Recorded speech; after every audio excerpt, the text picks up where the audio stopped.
In today's video, I'm going to teach you how to use board types with Monday.com. We'll start on your Monday.com homepage. From here, head to Workspaces. Workspaces act like folders for teams or departments, so it's best to keep all related boards together. Click into the workspace where you want this board to live. If you don't have one yet, choose Add Workspace and create a space for your project or team so everything stays organized from the start. Inside the workspace, look for the plus sign to add something new. Click it, then choose Board. A board is where you'll track work, collaborate, and visualize progress, so setting it up with the right structure now will save you time later. Next, type your board name. Keep it clear and specific so teammates instantly know its purpose. For example, include the team or project name and the time frame if it helps. A good name makes searching easier and avoids duplicate boards down the line. Now, choose Privacy. This is where you pick the board type that controls visibility and access.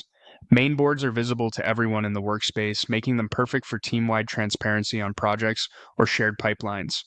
Private boards are only visible to people you specifically invite, which is ideal for planning, sensitive initiatives, or early-stage work not ready for general visibility. Shareable boards are designed for collaboration with people outside your account, such as clients or contractors, while staying separate from your internal boards. Pick the option that best fits who should see and contribute to this work. You'll also be prompted to select what you're managing in this board. This helps tailor the structure and defaults. Choose the option that fits best.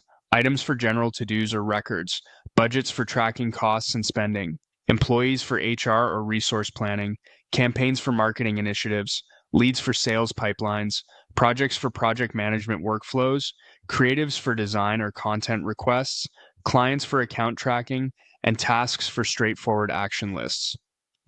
Selecting the closest match gives you a helpful starting point you can adjust later. When everything looks good, click Create Board. You now have a board with the right type and an initial setup aligned to what you're managing.